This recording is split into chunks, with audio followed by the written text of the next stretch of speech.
Hi friends, we are here today at one of our favorite places in the Midwest, Kings Island. Kings Island holds a lot of sentimental value for me because at this point, though I've ridden nearly 1,000 different roller coasters in 25 different countries, my very first ever roller coaster I rode was right here at Kings Island. Yeah, that's pretty special. And we are going to be riding it today with two of my nephews, so I'm really excited for that. Kings Island is now the third most attended amusement park in North America outside of Orlando, and it has 15 different roller coasters, so we have a lot of ground to cover today. We are going to spend some time with my family, so let's see what all we can do. Yeah, there's a few things that I want to do today. Primarily, Diamondback is my 5th favorite roller coaster of all time, so I'm very excited to get on that. I really want to get some Skyline chili, that's important, and I want to do a night ride on Beast. Yes, absolutely. And Kieran is not a big fan of Flight of Fear, but it is hot today, so maybe I can convince him to go in that room just to get some AC. I don't know. Last time I went on Flight of Fear, I vowed that it was the last time, and I'm sticking to it. And I say never say never. Let's get to it.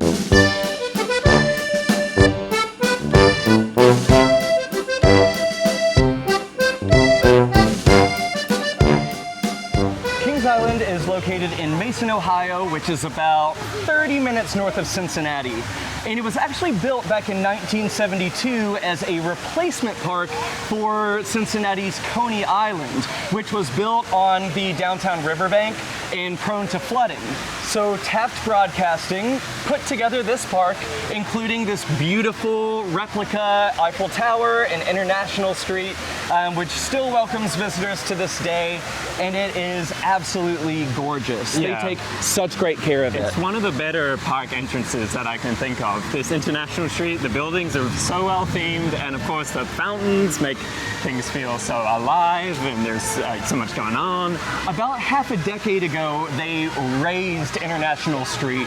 They replaced all of the, I don't know if it was concrete or blacktop, with pavers, and then they cut down all of the fully grown trees. And at that point, I was really skeptical of what the park was doing. But fast forward a few years, and now it's just one of the best entrances to any park in existence. Well, other than the ugly beige block of an actual entrance building that they have. Oh yeah, so weird that they wouldn't update that. It's so stuck in the 70s. Fingers crossed that is a project for the future. There are still a few traces of Coney Island left in the park today. There's the Scrambler, the Carousel, I believe the Shoot the Chutes or the Log Flume was from Coney Island. Kings Island has obviously seen a lot of changes throughout its lifetime. Again, it started out as a park owned by Taft Broadcasting. It then became a Paramount Park in the 90s. In 2007, it was purchased by Cedar Fair. And then, of course, in the last couple years, it has now become a Six Flags park. Yeah, this is my first time visiting it as a Six Flags park, and it is super nice to be able to scan in with that free parking, I'll tell you what. 100%, but hopefully we're not about to have a typical Six Flags day.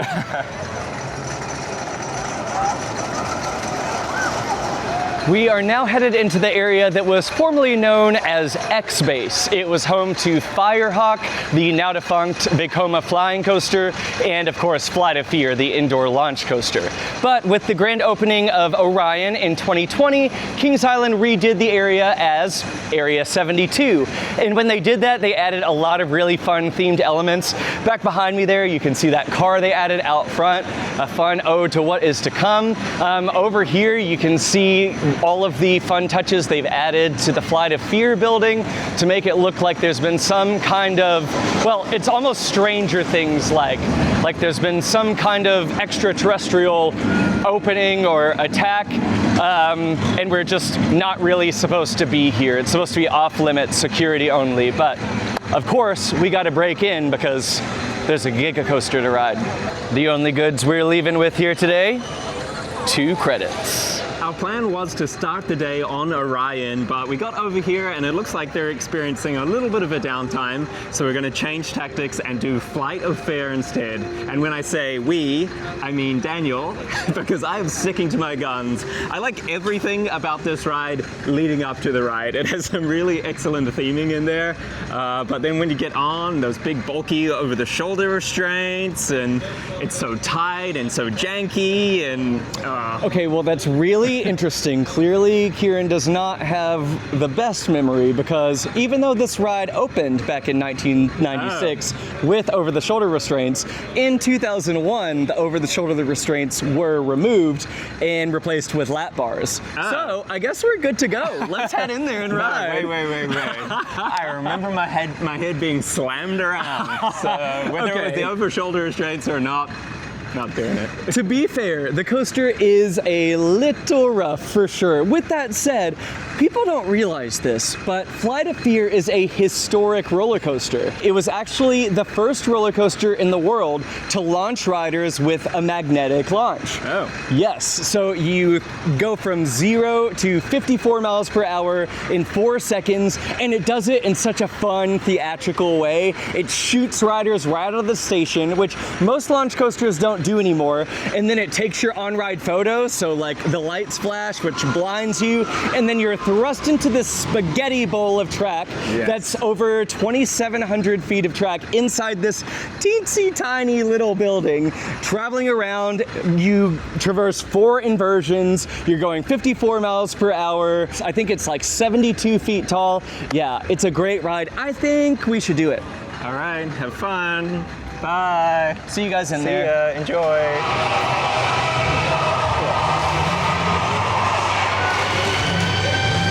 They've restored so many of the effects in here. I absolutely love it. I haven't seen this pre-show play in like a decade. And I mean, it's cheesy as heck, but so fun. All right, we are entering the alien spaceship. It's about time to blast off into the outer limits of the universe.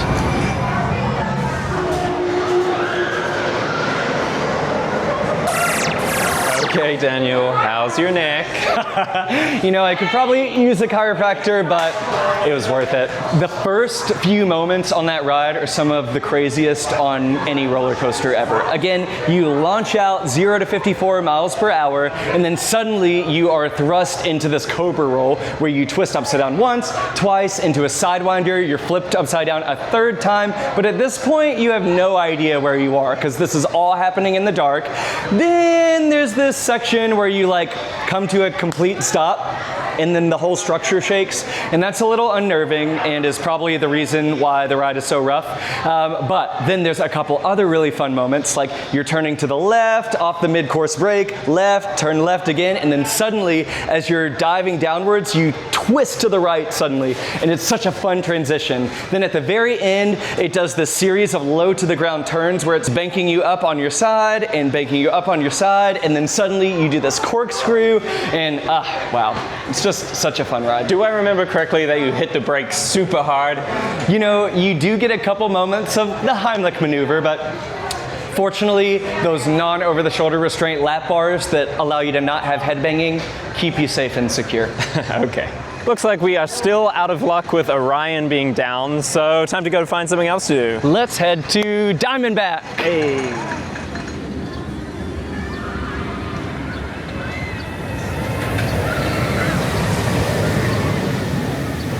Diamondback is a B&M hypercoaster that opened back in 2009, and it was Cedar Fair's first gift to Kings Island after taking over from Paramount. Kieran and I are always talking about how this park or this park needs essentially a B&M hyper, and what we're talking about is a coaster just like this. It has a 230-foot tall first lift hill with a 215-foot, 74-degree first drop.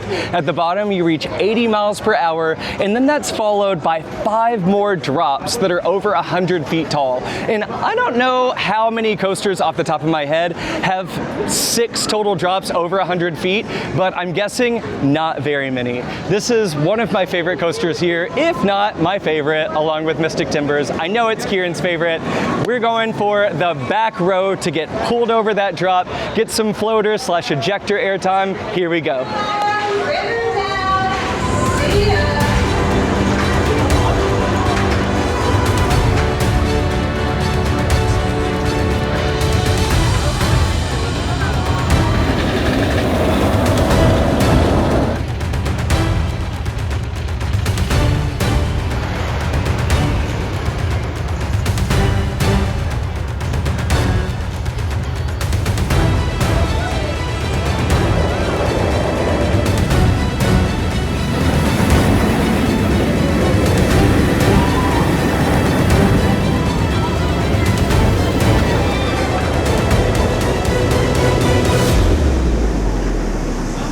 Well, I have a feeling I already know what you're going to say, but Kieran, did you enjoy Diamondback? Well, let's just say that its number 5 spot on my rankings is secure. I absolutely love this ride so much. In fact, I did the method on it, which I'm not sure, is this Daniel speak or is this roller coaster speak? Well, at this point, I'm hoping that it's common roller coaster enthusiast jargon. However, for those who are unaware, about a decade ago, I created this style of riding coined #the method, where you close your eyes, tilt your head down towards your waist, throw your hands in the air, and if possible, lift your feet up a bit. And what it does is on extended, long, straight drops, it really just makes them feel like they go on forever. Yeah. It's especially effective on B&M hypercoasters and on drop towers. In Diamondback, Yeah, I did it on this and it was almost like a Zen experience, which is crazy to say something about like a 200-foot roller coaster, but it's just almost relaxing, just putting your arms up, closing your eyes, and just floating, and it's really wonderful. How about you, Daniel? By the way, you were gleefully screaming. I'm going to say you had a good time on this as well. Is that right? well, let the record reflect that's how I sound on most roller coasters. However, yes, I love Diamondback. Kieran and I, in general, are big fans of B&M Hypers. You're not going to find any of them in my top 10. However, in general, I just think they're some of the most purely fun roller coasters around. Again, Diamondback has just huge drop after huge camelback after huge camelback. And then there's a hammerhead turn, which I guess there's got to be some way for you to turn around to get to the next camelback. But in general, just so much airtime. I love that I'm out of my seat almost as much as I'm in it.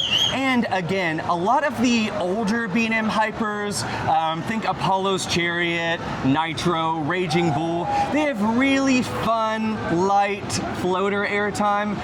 This is one of the newer age B&M Hypers where they have those true parabolic hills that launch you out of your seat, and it almost feels like sustained ejector airtime depending on whether it's a hot day and where you're sitting. Diamondback also has a really cool seating configuration where the 2 seats in the odd rows are close together, and then the 2 seats in the even rows are spaced about 4 feet apart. So in those even numbers rows, you're kind of like in a wing seat, and it really feels like when you put your arms out, you're just flying. I love it. This is another one that goes way back in the woods, and I think it's a great night ride. Fingers crossed we have time to do it again today. I really hope we can do it again. I love this ride so much. All right, we are now standing in front of Kings Island's new for 2026 attraction, Phantom Theater Opening Nightmare. Now, this attraction has a long history at Kings Island in that the show building was originally made for a Smurfs boat ride. Then in 1992, Kings Island removed the water trough, updated the ride system to an Omnimover ride system similar to Haunted Mansion, and that's where we got the original Phantom Theater attraction.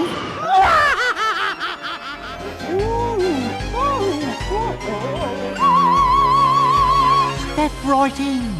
The show is just about to begin. Later, it was reimagined as a Scooby-Doo dark ride. It went on to be Boo Blasters on Boo Hill. Boo Blasters is the only one I've done before. Yes, which was the worst. Yeah. And probably because that was a common opinion, Kings Island worked with Sally Dark Rides once again to redo this attraction into Phantom Theater, playing into the nostalgia once again. I love that parks are leaning into the nostalgia. Yeah, that's things. right. So a lot of the characters that are in this were from the original attraction, right? Exactly. That's really updated nice. versions of those original characters. That's cool. Super fun. I'm also excited for this because it's a Sally Dark ride, and the last Sally Dark ride, at least that I can remember doing, was Volcano at Lost Island, and that was really, really impressive, especially for a little regional park like that.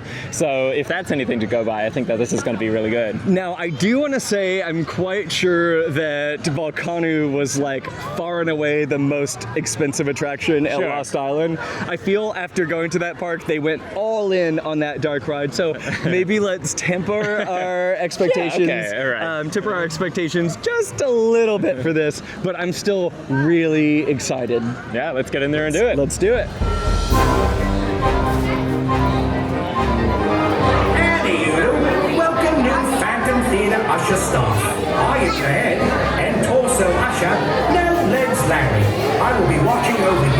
final score of your performance, which you will find on a display located in your enchanted folder box. Are you ready to be an usher? It's 10 minutes till showtime. It's the ghost news.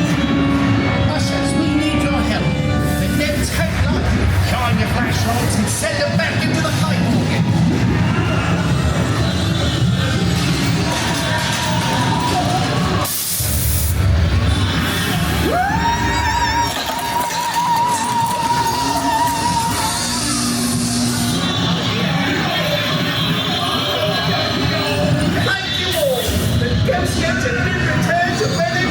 Well, I, for one, was pretty much blown away by that. Yeah, you said we needed to temper our expectations going into it, and I don't actually think we did, because that was really, really impressive. The queue, as soon as you walked in, I was like, wow, this is a huge transformation from Boo Blasters with multiple animatronics, great theming. Really So cute. I kind of thought, like, from the queue that we were just going to be experiencing like a lot of video screens similar to like Toy Story Midway Mania. Yes. However, that was not the case at all. Yeah, exactly. Because when they first announced this ride at IAPA, they showed some of the animatronics that they had, which happened to be the two that were in that first pre-show room. And so I was like, oh, these are them, like we've seen them now.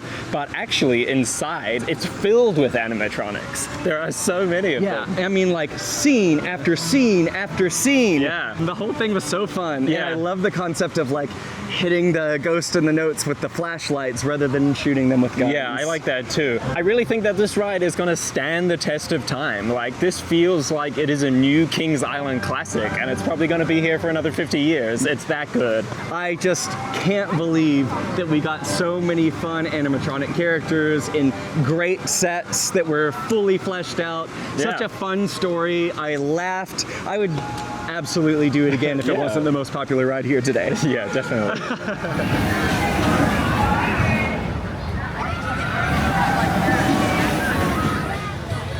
All right, this is a moment I've been looking forward to for a long time. We are about to ride my very first ever roller coaster.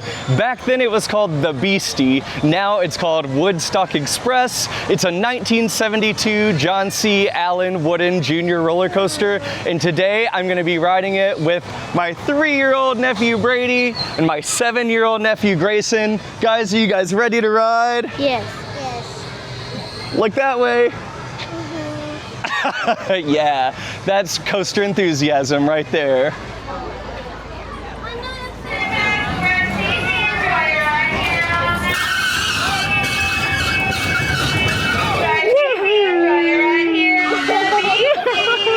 Here we go, first roller coaster ever.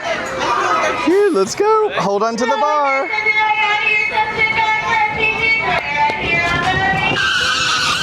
We're going up high. Whee!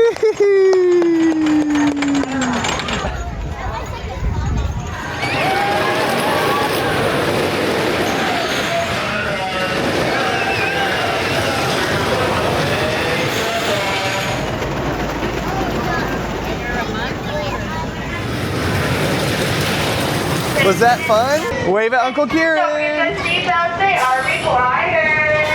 All right, we just did Woodstock Express in the front row. Grayson, what do you think? Good. It was fun? What was your favorite part? The big drop. The big drop. Now, when I was a kid, when it was the Beastie, you actually came off that first drop into a tunnel, kind of to mirror the Beast at the time. This time, we stayed in the light. Do you think that was the right move? No? Diving into a tunnel would be better? Agreed. Kings Island, take that note from your core audience here. Now, that was my other nephew Brady's very first big roller coaster, and well, take a look at how he did. I think overall he liked it, but he has moved on to the helicopters, and I think we're gonna move on to Mystic Timbers. So what do you think about that? Let's do it. Yeah!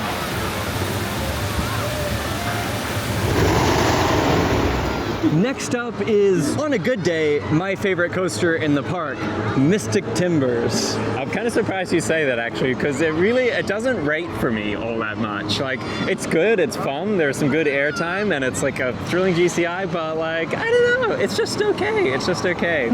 Interesting. I'm intrigued to see what the enthusiast community thinks about your comments there, because as far as I'm concerned, it's well regarded among the enthusiast community as being one of, if not the best GCI coasters. Oh my gosh, okay. It was built in 2017. It's 109 feet tall and over 3,200 feet long, making it the largest GCI in the US.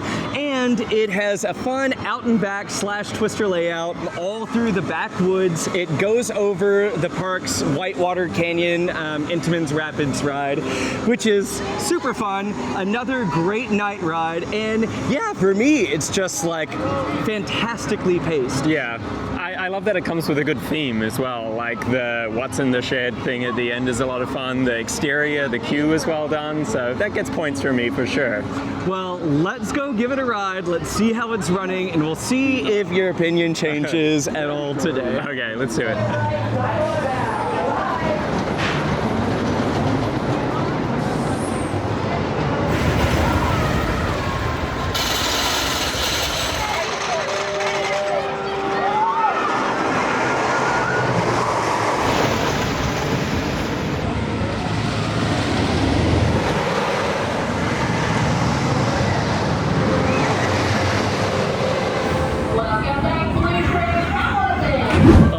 Mystic Timbers ride accomplished. What do you think? Okay, I'm happy to report that my mind has been changed. Yay! What do you think? Okay, so usually when I ride roller coasters, I like to put my hands up, and I don't get into this what I know you call cowboy pose? Is that what it is? I do ride GCIs in cowboy pose because the Millennium Flyer trains, they're very, very comfortable, but those lap bars, like, there's nothing to keep them from falling on you during the ride. So I do keep one hand on the lap bar, pushing it up, and then one hand in the air so that I can, have the wildest ride possible. So this time I decided I would give that a go, and I kept my hand on the lap bar, put one arm up, and oh boy, was there great airtime. So I think that's just what I've been missing this whole time, is the bar has come down and I've just been stapled in the seat. So yeah, when you are holding up the bar, you're basically standing the whole time, even though you shouldn't stand on roller coasters. Yeah, definitely not endorsing that. But I guess the thing with GCIs is that, they don't have ejector airtime. This coaster probably has like anywhere from 15 to 20 airtime moments, but they're definitely like fun, quick pops of floater airtime, not ejector. So if you are stapled in your seat, it's definitely going to be a more mild ride than if you have a little room under your lap bar. I would say some of that airtime is even like sustained, like you're out of your seat the entire hill. Totally. I love the moment after the first drop, you come up for the turn over the lift hill down into the ravine, and that's such a great drop, and then it's followed by this long low to the ground speed hill, and that sequence of elements is probably my favorite on the ride. Yeah, I don't normally get off Mystic Timbers thinking I want to go again, but let's go again. And I get off Mystic Timbers wanting to go again every single time. I'll say this coaster is coming up on 10 years old. Next season, it'll be a decade. Wow, that is crazy. Yeah. Time is flying by. It has run butter smooth for years, and it's still very, very smooth for a wooden coaster. There's a bit of, I'd say like it rides like it's on fine gravel now, but that just adds a bit to the out of control sensation, so I'm not mad about it. It's a great roller coaster. We are walking back down to Whitewater Canyon to see if we can get some shots of Mystic Timbers, and I've never been back here before, and I thought the Beast was a long way out. This is also really far. Yeah, before Mystic Timbers was here, this really, really took you out in the middle of the woods, the middle of nowhere in Kings Island, so I think I've only ridden it once because of that reason. It is so hot today, so this would be amazing to go on right now, but at the same time, I don't know if I'm looking to get wet. This is a really great looking water rapids ride. The forest here is so dense and overgrown, and you can hardly see the concrete where the water flows through, so it looks really natural and really quite impressive. So behind me is a big beige box, which used to hold one of my favorite all-time theme park attractions. It opened in 2002 as Tomb Raider the Ride, which was the one and only ever Huss Giant top spin. It had a giant gondola that held 3 rows of people, totaling 77 riders. So if you can picture a typical top spin that takes you around that holds anywhere from 20 to 32 riders, well, this one, it was essentially like a theater that flipped upside down. The theming inside was incredible. We're talking Disney Universal level. Unfortunately, over time, the ride was tearing itself apart. And then when Cedar Fair took over the park and it was no longer Paramount's Kings Island in 2008, the park reimagined the ride as the Crypt. They removed an entire row of seats. So then I think it set something like 44 riders. And it did have a more intense flipping cycle for like 3 months. And then it essentially turned into a Ferris wheel inside of a box. Then in 2011, they shut it down. All of us local coaster enthusiasts were so hopeful that it would be reimagined again as another awesomely themed flat ride, but unfortunately, they just tore it out and replaced it with a haunt. So to this day, I believe there's still some cool like goddess statue rockwork theming inside of the box, but all of the ride system has been removed. Probably the highest item on my Kings Island wish list is that the park would install another exhilarating thrill ride with amazing theming inside this box. Please, Kings Island, if you're listening, make it happen. We'd love to see it.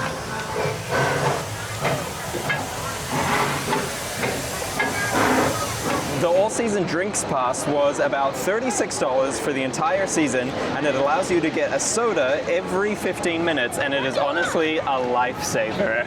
And we really use it every 15 minutes. I mean, not that I would encourage this either, but this is probably my 15th Coke Zero today. Hey, I'm having water or Powerade Zero, so I think that's a little bit better. That's the same thing? I wasn't aware. The Beast at Kings Island, one of the most legendary roller coasters in all of roller coaster history and in existence. When the Beast was built back in 1979, it was the world's longest, tallest, and fastest wooden roller coaster. To this day, it is still the longest wooden roller coaster in the world and the 3rd longest roller coaster in general at over 7,300 feet long. It has 2 lift hills with 2 massive drops. The first is 135 feet at a 53-degree angle down into a tunnel, and the second is a curved drop at 18 degrees, which doesn't sound like much, but wow, it is epic. The way that the speed builds into the final double helix, which I guess I'm spoiling what our review is going to be about. However, I just have such an appreciation for this coaster, and I know so many enthusiasts do. There's so many people that are like, we should RMC the Beast. It's too boring, too many long sections of straight track. Well, I say that is blasphemy. This roller coaster is the definition of taking you on a journey. Wow, I've talked too much. Let's go ride it.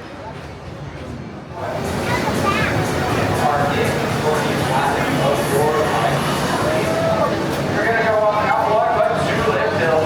Be back in 5 minutes.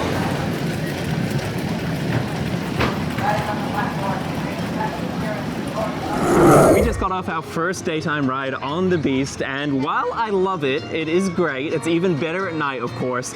I do think that they could probably lose everything up until the second lift hill. Oh my gosh. What I really love about it is that helix at the end, which is absolutely insane, but everything leading up to it is just kind of like meandering, you know? Okay, well that's gonna be enough of Kieran on this vlog for today because that ride was amazing. And okay, this criticism is one that the Beast receives a lot because yes, it is a lot of bits of straight track, and yes, there are a lot of trims, but this coaster is an example of one that gets better and better as you go along. The coaster experience builds upon itself, plus the park Mark has been working with the Gravity Group recently, which is based out of Cincinnati, Ohio, to redo a lot of sections of track. So it's running better than I've personally ever experienced it.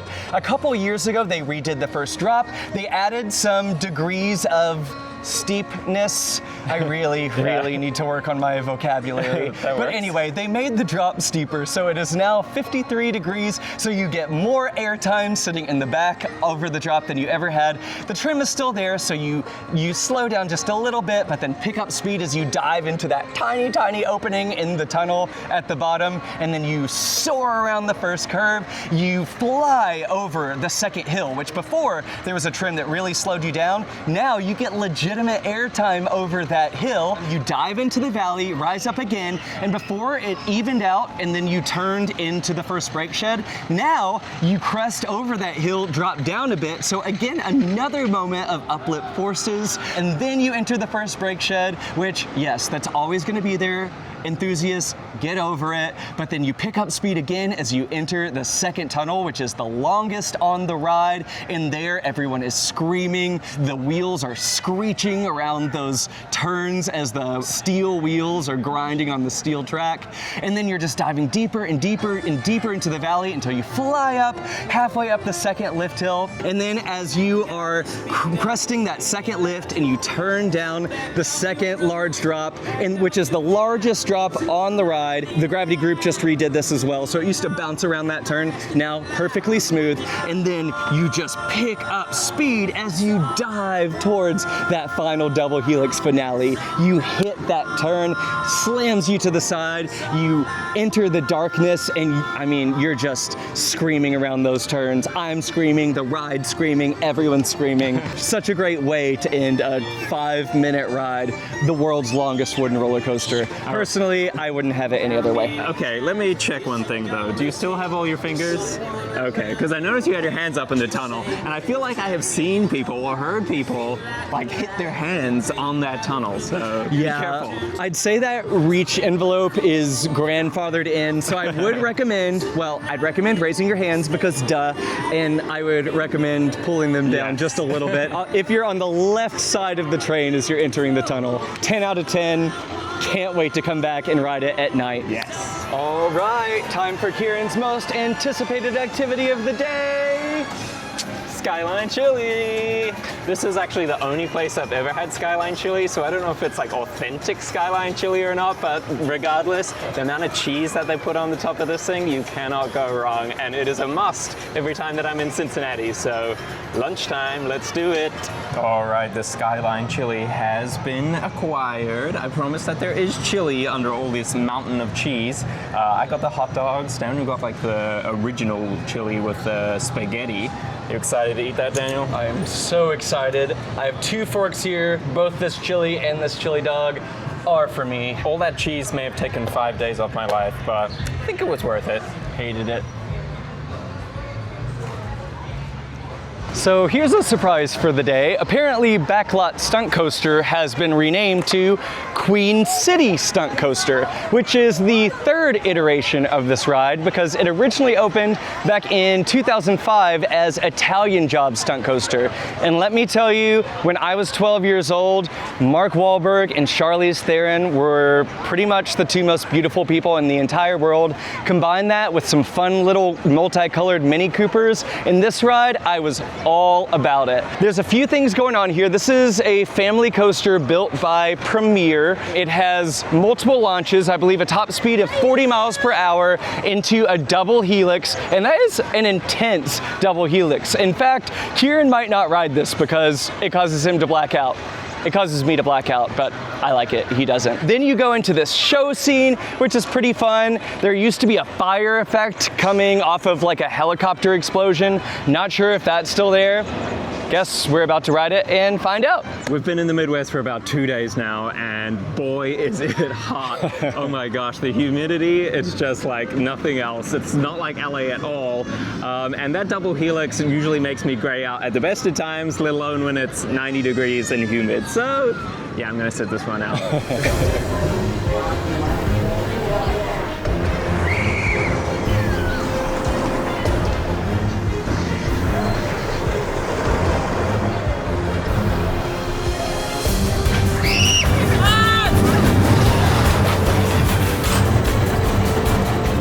That is such a fun family coaster. In fact, I'd say it's definitely the most underrated family coaster in the park. That helix is even more than a double helix. Like, I'd say it must be like a 900-degree helix, because you go around more than twice, and it is even more intense than I remembered. You were totally right with the heat and how I must be dehydrated at the moment. I did not see anything for a full 15 seconds until we dropped out. You guys know I'm a sucker for a coaster in a box, and Queen City Stunt Coaster, a third of it, the last half really, is in a box. When the ride was themed to Italian Job, after the helicopter scene, you dove down this really fun curving drop into what was then themed as the sewer. You pop up into a little S-bend with some airtime, and that's when you explode out of the billboard and dive back into the trench, which used to have a water effect.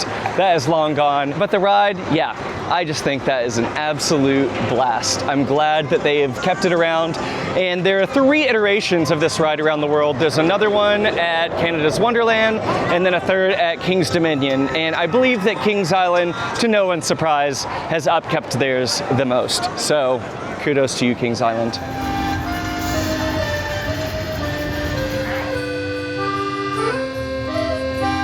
Well, the clouds are rolling in, but it is still hot.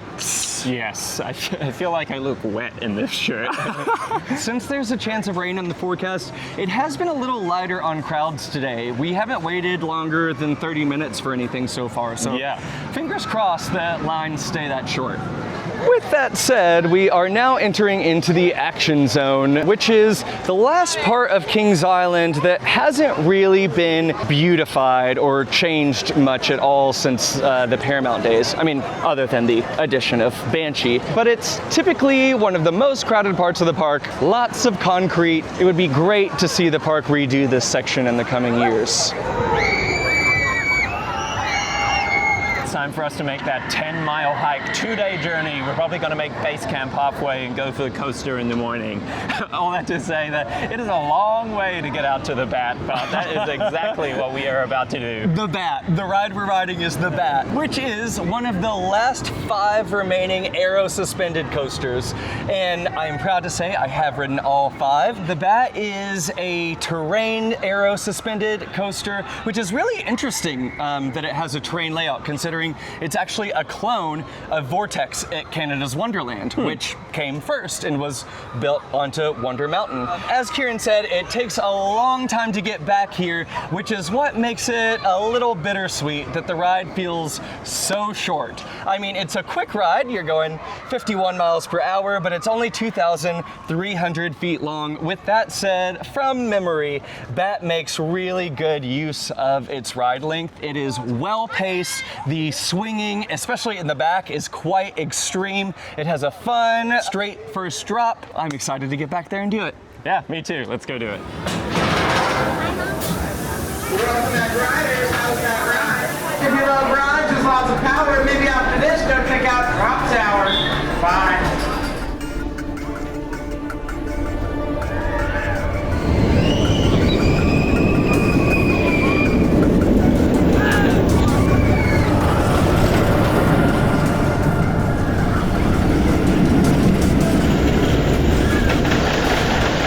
So despite the journey to get out here to ride the Bat, I do think it is worth making the hike because it is a lot of fun. And compared to the other versions of this that I've ridden, Ninja and Iron Dragon, I feel like the swinging is way more pronounced on this one. 100%. Iron Dragon especially is definitely a family coaster, whereas this is 100% a thrill coaster. I love that anticipation turn before you reach the first drop, then you dive over the hill into that overbank turn, and it's coming out of that overbank turn into the valley where the swinging really becomes extreme. I mean, you're going from 90 degrees this way to 90 degrees this way.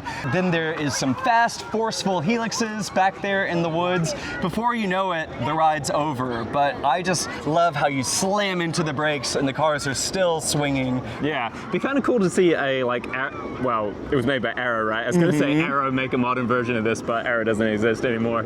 Well, still though, like when I play Planet Coaster coaster, which is probably more than most adults should. Every one of my parks has an aero suspended coaster, and I guarantee like over 50% of enthusiasts, when asked what is one defunct or no longer produced ride type that you would like to bring back, they would say the aero suspended coaster. Yeah, and this is a great example why. When this coaster opened back in 1993, great year for the record, it was called Top Gun in reference to the Paramount movie. Obviously, when Cedar Fair took over, they could no longer use the name Top Gun, so they called it Flight Deck, which is one of the lamest roller coaster names ever. But thankfully, in 2014, I believe, the park renamed and repainted the coaster to the Bat, which is a reference to the very first aero suspended coaster to ever exist, which was built here at Kings Island back in 1981 in the plot that later belonged to Vortex. However, it only operated for 2 seasons, and only parts of those 2 seasons, because it was a massive failure. Very shortly after it opened to the public, the ride was designed without bank turns. I guess the idea was that since the cars swing, the forces of the riders would be distributed through the swinging, and therefore the coaster track did not need to be banked. However, that caused major stress fractures on both the track and the trains. 2 years later, the Bat had to be dismantled. Vortex came in its place, and then, hey, many years later, we get Bat version 2. So it all worked out in the end. I love, again, that Kings Island, time after time, plays into the park's own nostalgia, and I can't wait to see how they continue that trend in the future.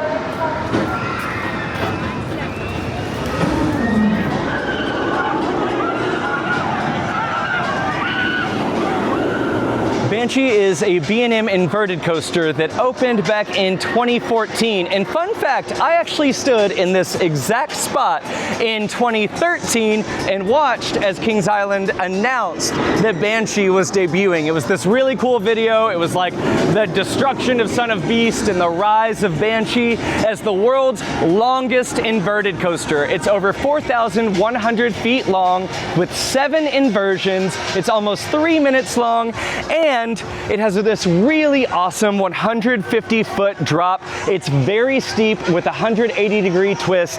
With that said, unfortunately, though I love riding in the back row so that I can get yanked over the top of it, it has developed quite a rattle in the back seat. So from now on, Kieran and I only ride it in the front row. It does take a little bit longer as you have to wait a few extra trains for the front. However, I'd say definitely worth the wait. Let's do it.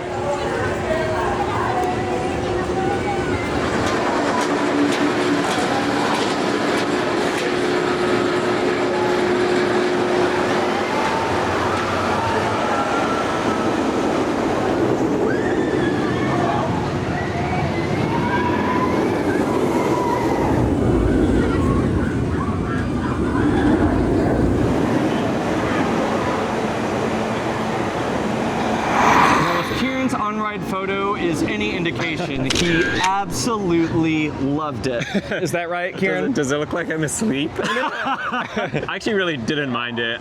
We unfortunately, when we were boarding, there was like a ton of people waiting for the front, and there was literally nobody else in all the other rows. So we were like, well, this doesn't make any sense. Let's get in the back. I know we literally just said that we will only ride it in the front, but when it's a 6-train wait for the front and a walk-on for the back, again, as I said, that first drop is really great in the back, and we haven't gotten to experience it in years, so that's nice. I do, like, obviously the front is good, as for reasons we've explained, but I love when you're in the front, like, you're like zooming along, you're like, oh, we're gonna do a 0G roll, and oh, here comes the loop, and in the back you're just like, you have no idea what's going on. You can't see what's coming, is that what you mean? Yeah, exactly. You can't prepare for anything. Well, Banshee is definitely a new age B&M, and by that I mean it has these giant soaring elements with smooth, drawn out transitions in between, which for me, like, it just doesn't quite do it. When I think of my favorite B&M inverts, I think of Montu, Alpengeist. Those have snappy transitions. This just feels like a collection of huge elements that you experience one after the other, but even though they're individually forceful, it's all like one drawn out positive G sensation, rather than like you experience positive Gs and then you whip for some laterals and then you like pop up out of your seat for some negative Gs. It's all just like the same thing drawn out over 3 minutes. Yeah, I thought the forces were pretty strong. They particularly affected my bladder, which is really weird. Maybe it's TMI, but we actually both got off and were like, those vibrations against my stomach made me feel like I had to go to the bathroom, and we both just went to the bathroom. Yeah, now, note that I said smooth transitions, not smooth ride, because people on Reddit who say that this coaster is smooth, you know, I said that I stood right there and watched the coaster be announced, which was awesome. I was also here on opening day. I rode it 12 times on opening day, and it was butter smooth. It is not smooth anymore. To say that it doesn't have a rattle, that's crazy. That is just crazy. Now, I shouldn't say that the ride is completely devoid of interesting elements, because there is that great first drop. I love that the loop is threaded by the lift hill. Then you go over that giant 0G roll, and though the 0G isn't particularly forceful, I guess it is called a 0G after all. What follows is a huge dive down into the valley, making it the second largest drop on the ride. There's no airtime to be experienced there, but it is fun to keep descending further than you ascended into an element.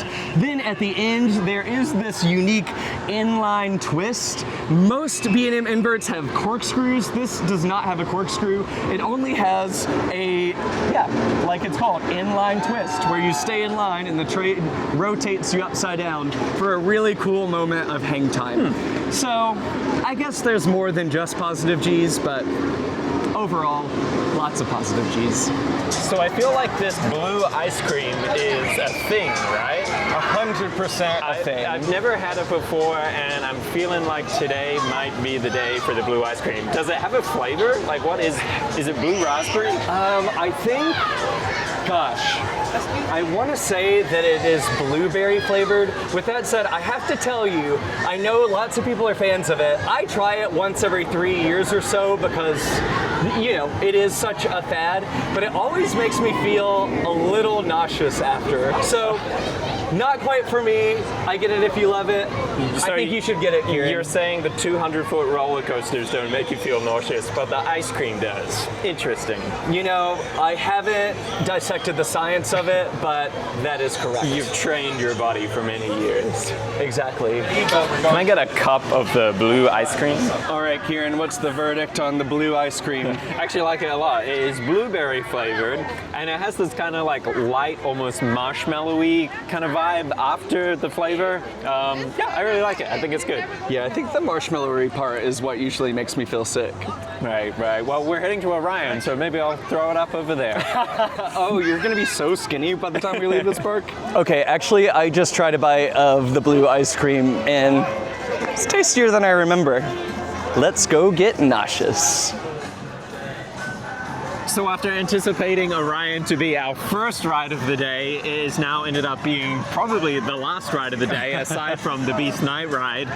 So I'm excited to get on it. To have a park that has two B&M hikers is kind of wild, if not a little greedy, but yeah, let's go do it. Well, it's especially funny to me that Kieran just called this the park's second B&M hyper, because technically, I suppose, Orion is a B&M Giga Coaster, meaning that it is over 300, well actually it's exactly 300 feet tall. It's quite controversial because its first drop is only 287 feet. Yeah. And many enthusiasts argue that disqualifies it as being I tend a to Giga agree. Coaster. I tend to agree. Wow. Orion, 287 foot, 81 degree first drop. It reaches 91 miles per hour. Is it my favorite Giga Coaster? Well, spoiler alert. Definitely not. I just feel like Orion's layout leaves a lot to be desired. With that said, you know, here we are in a summer evening. It's been warm all day. It rained just a tad, so maybe the track's a little wet. Maybe we're gonna get the ride of our lives on Orion right now. I hope so. Only one way to find out.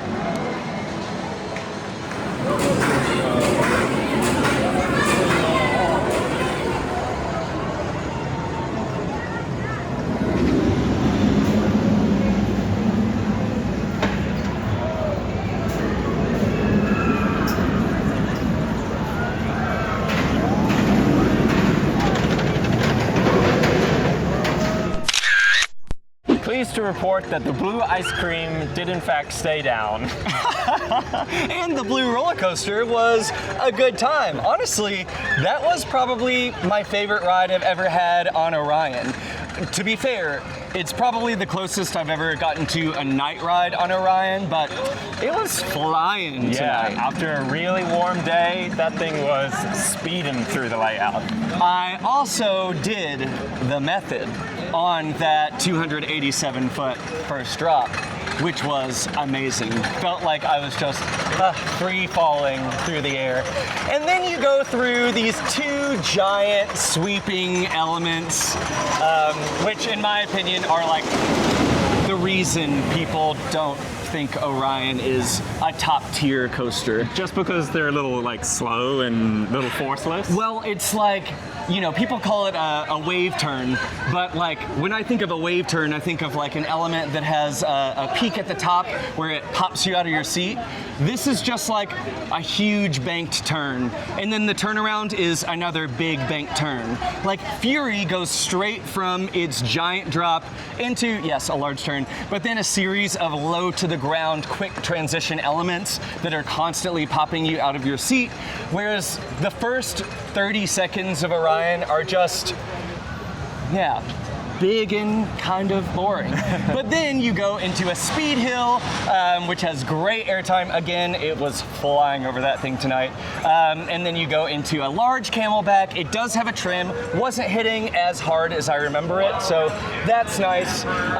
Then you go into a helix, which felt pretty intense this evening. Yeah, I started to gray out. My vision was going a little hazy on that helix.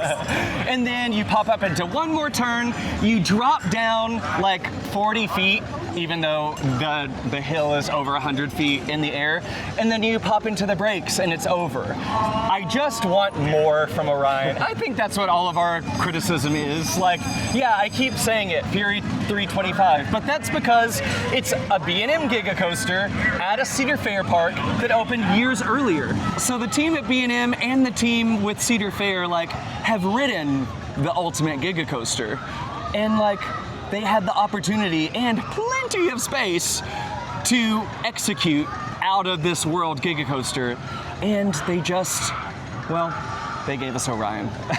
And it's a great ride, but yeah, it's like just not in my top 10. There's been a lot of criticisms here tonight, but there is one thing, like we got off Orion smiling ear to ear, and we have a really, really great time on it. That's not to say that it is not like a really fun time. 100%. I went, wee, the whole time. Yeah. I just want Kings Island to get its, you know, top 5 in the world roller coaster. Sure. And Orion, for me anyway, isn't quite it. But obviously, we got to do it every time we're here. So the park is nearly closed, so we're going to see if we can sneak in one last ride on Diamondback before running over for our highly anticipated night ride on the Beast. Yes. So fingers crossed, but we better book it.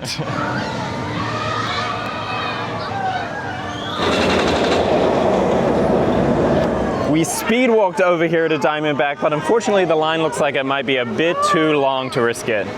Indeed. I'm glad we got our steps in because we needed to walk off that blue ice cream. But yes, it looks like the line's about 15 to 20 minutes. It's 16 minutes till park close. It's not worth it to miss the night ride on the Beast. Even though Diamondback is an amazing night ride, Beast at night, all-time greatest experience. We gotta go do it. Let's get over there. Speaking of legendary night rides, we're also passing by Mystic Timbers, which again is set back in the woods. Incredible night ride. But a great time to come here is during Haunt, because the park is open till like midnight, 1 a.m. And then you can ride all of the other great night rides that are here, like Adventure Express. Super underrated at night. And then the Bat is amazing at night as well. Gosh. Just a park of great night rides, It sure is. It really is. The best park in the world for night rides. I don't think that's hyperbole. I think everybody agrees.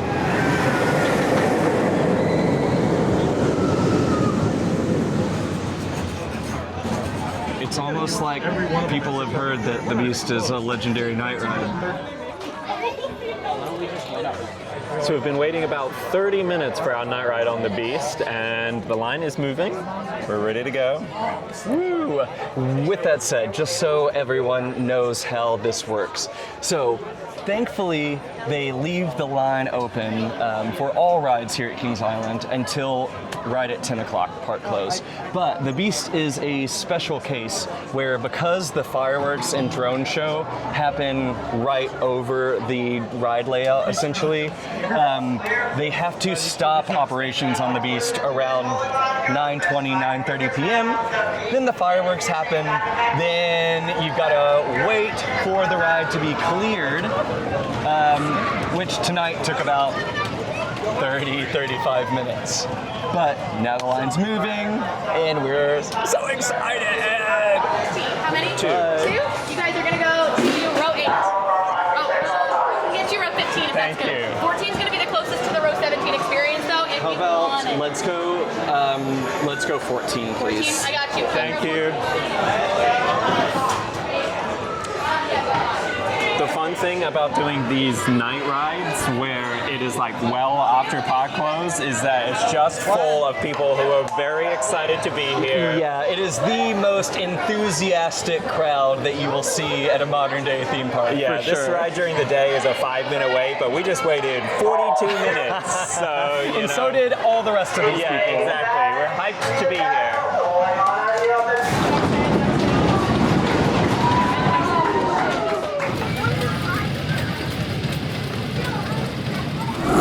We just got off our night ride on the Beast, and boy, was that incredible. Shoo, amazing. Cancel everything I said earlier about destroying the first half of the Beast, because at night it really, really works so well. You are just flying through that dark forest. It's like cold back there, the wind is rushing through your hair, you go through that tunnel, which at day, just feels like a tunnel, but at night it feels like this never-ending pit of darkness. It's really good. Yeah, well, first of all, when you said that earlier, that was insane. But yes, totally agree. And the reason that that tunnel feels so long is because when the Beast originally opened, it had 2 separate concrete tunnels along that turn.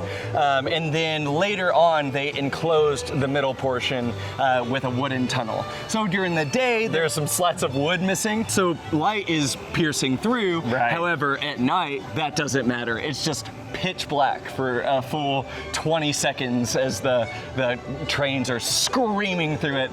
Earlier I was like, what's my favorite ride, Diamondback or Mystic Timbers?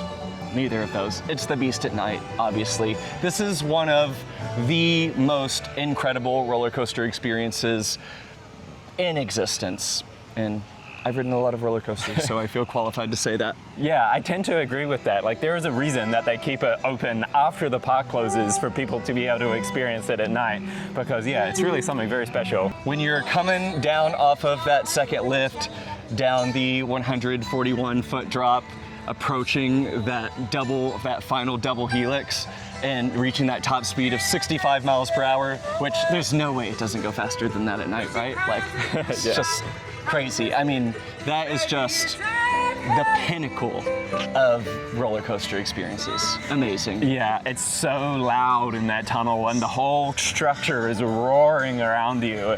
There's no words for how incredible it is. You just got to come and experience it. I did ride it on the left side of the train again, and at night, because you're diving into the structure, you can't really see where the entrance to the tunnel is. So yeah, definitely bring your hands down a little bit, because I see why people slap their fingers on the top of that tunnel every once in a while.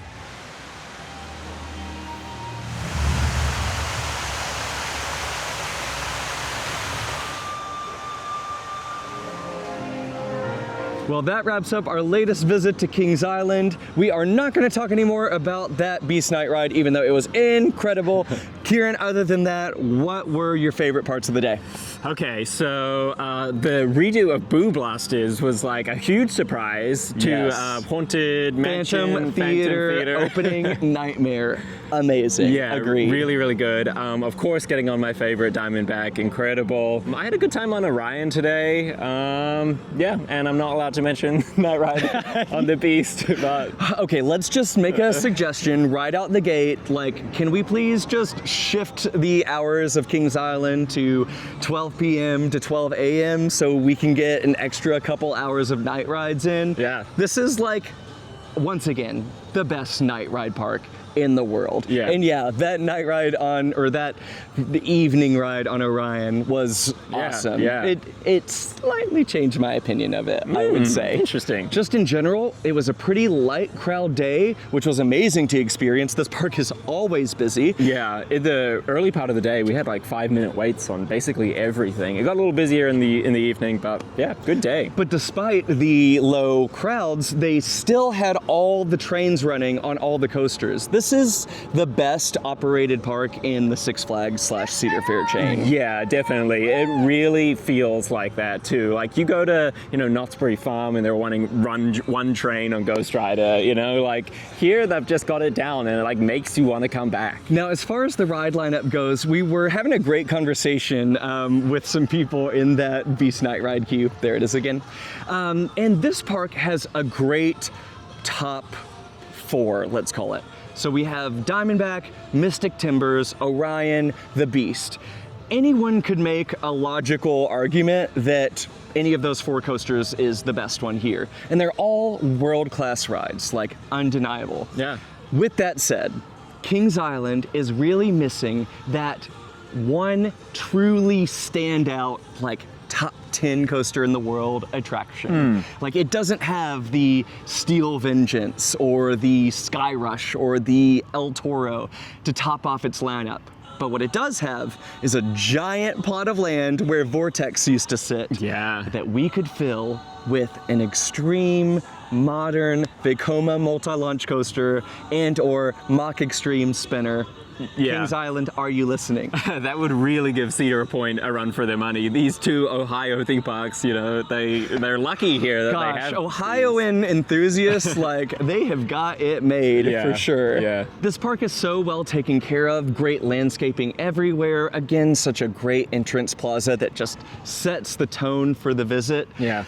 Many other parks could take notes from Kings Island and the way that it is being run, upkept, and added to as time goes on. I had an amazing day at Kings Island. Yeah, I love it here, and I already can't wait to come back next year. Right now, I am a really nasty mix of sweat and sunscreen, and I'm really sticky and gross, so I need a shower ASAP. My final highlight of the day is that when we were in that Beast queue, this group of girls did ask me if I was famous.